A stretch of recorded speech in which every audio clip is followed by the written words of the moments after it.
Então, vamos ver agora um pouquinho da questão das leis, a questão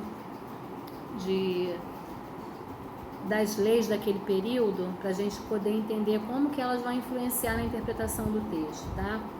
Será possível? Será que quando a gente lê aquele texto de Eliseu pedindo a Elias, peço-te que me toque por herança, porção dobrada do teu espírito, ele queria o dobro do poder do seu mestre? Será que era isso que ele estava pedindo? De acordo com o livro de Deuteronômio 21, o primogênito tinha o direito de receber em dobro a herança destinada a outros herdeiros. O que Eliseu estava pedindo para ser o herdeiro espiritual de Elias era o seu sucessor. É muito comum hoje em dia, quando a gente ouve essa mensagem, o uso desse texto para a gente pedir coisas em grande quantidade para Deus, pois esse uso não é nem exegeticamente, acho até que eticamente, acho que é até vergonhoso, entendeu? A gente se valer disso.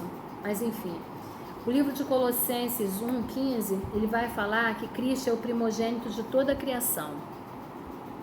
Isso não quer dizer que ele foi o primeiro a ser criado, mas aí a gente encontra o uso da cultura oriental dos direitos dos primogênitos. O versículo ensina que Cristo tem o direito sobre toda a criação, sendo o herdeiro dela. No Evangelho de Marcos 7, Jesus ele repreende os judeus pelo uso incorreto do corbã.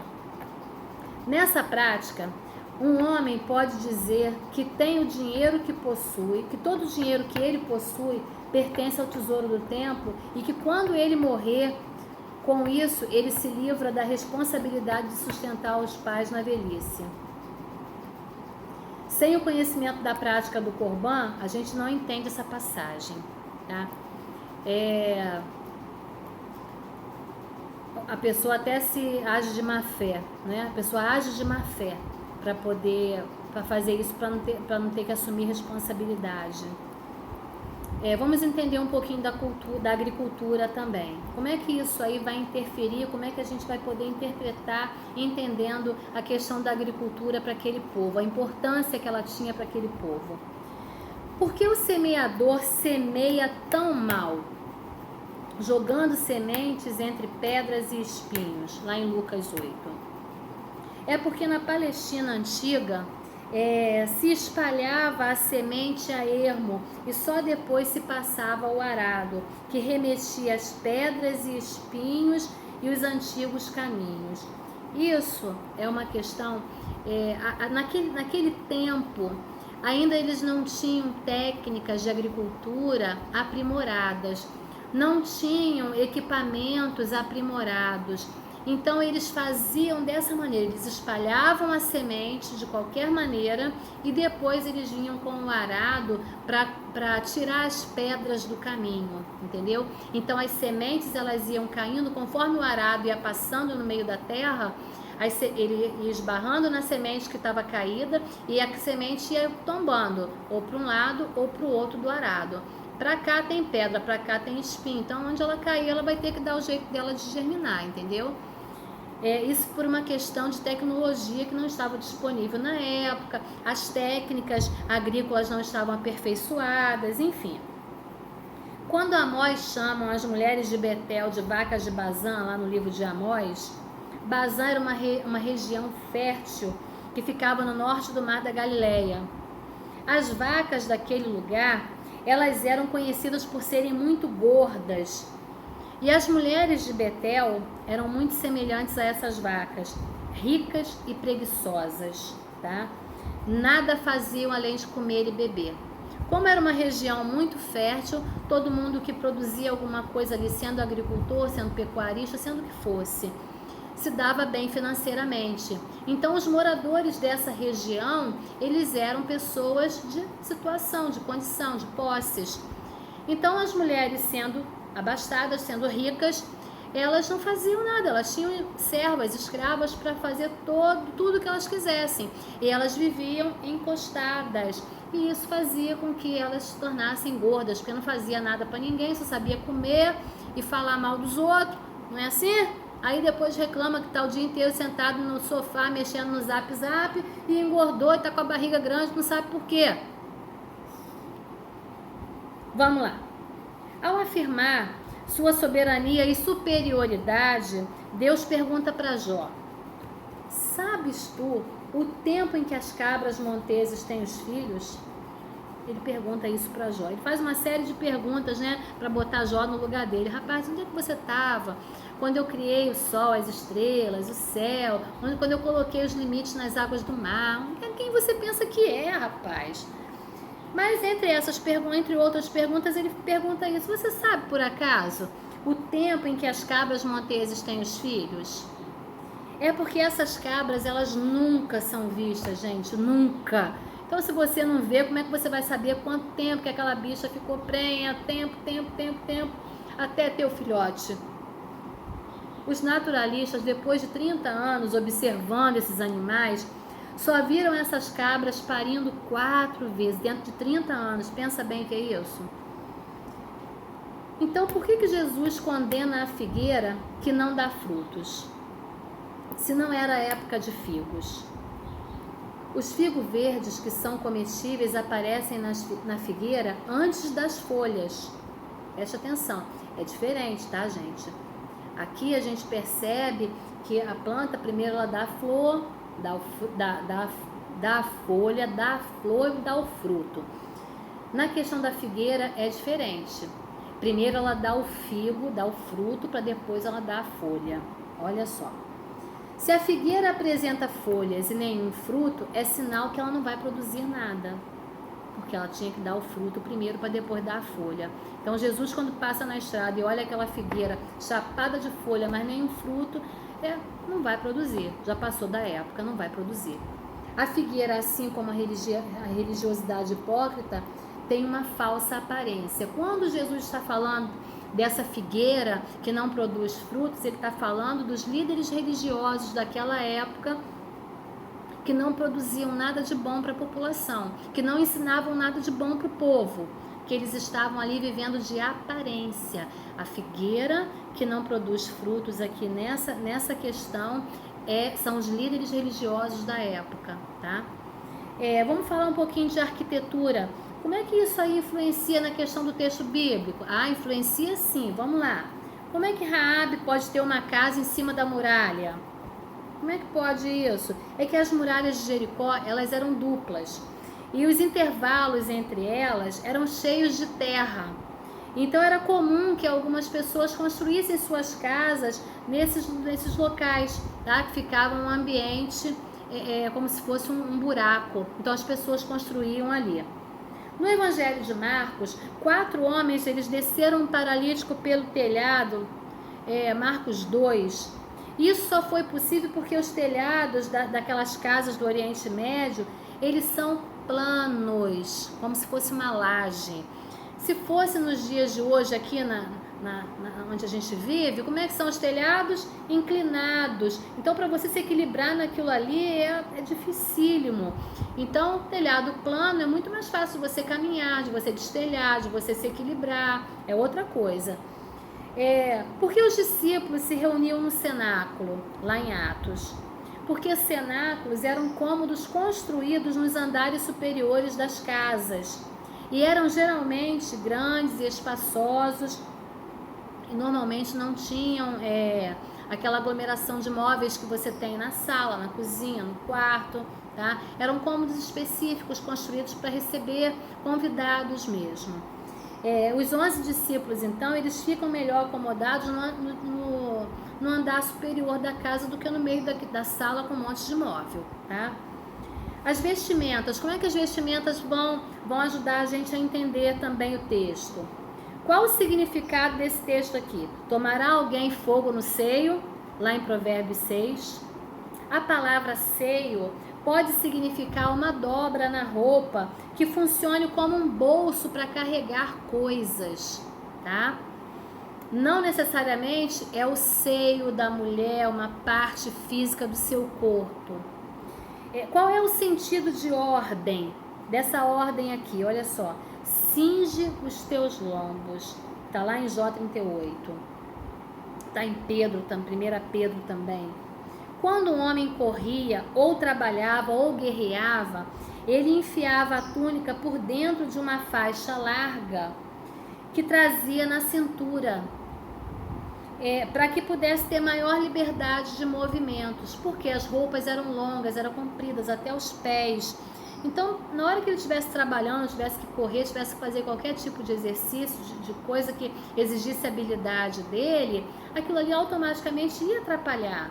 Ele tropeçar, ia impedir que ele caminhasse depressa. Então, o que ele faz? Cinge os lombos, ele passa essa faixa na cintura e prende a roupa ali, como se fosse você hoje colocar um cinto em um vestido, por exemplo, tá? Você coloca o cinto e ainda afrouxa assim um pouquinho a roupa para cima para ficar melhor, né? Para ficar mais à vontade. Era mais ou menos isso. A ordem, portanto, tem o sentido de induzir um sentido de alerta e capacidade de reação rápida. Quando você está com seus lombos cingidos, tá? Você tem mais liberdade de movimentos, você pode se movimentar mais rápido, com mais facilidade. É isso aí. E a vida doméstica? A vida doméstica, na hora da gente interpretar o texto, lá no livro de Oséias 7, tem o significado que diz assim: Efraim é um pão que não foi virado. Efraim, por acaso, é um pão que não foi virado? Às vezes um pão assa mais de um lado do que do outro, se não for virado, tá? Parece que Oséias empregou essa ilustração para dizer que Efraim carecia de um equilíbrio, dando mais atenção a determinadas coisas e deixando de atentar para outras. Então, normalmente quando a dona de casa, ela está na cozinha fazendo um assado, alguma coisa, toda hora ela abre o forno e observa para ver se precisa virar, se precisa jogar um pouquinho de caldo em cima para ajudar no cozimento da carne, né? Se precisa cobrir, se precisa descobrir a carne. Enfim, tem uma série de coisas de cuidados que você precisa ter para que saia perfeito, né? E é isso que ele está dizendo, ele está se referindo a isso. Por que é que Tiago disse que ungisse os enfermos com óleo? Existem dois verbos gregos com o sentido de esfregar ou ungir. O primeiro é crio, que significa ungir durante um ritual. Não foi esse termo que Tiago usou. O verbo em Tiago é aleifo, que tem o significado de esfregar com óleo. Assim sendo, Tiago não estava se referindo a um ritual, pelo contrário, ele estava falando de uma atitude refrescante e estimulante para com as pessoas doentes ou deprimidas, tá?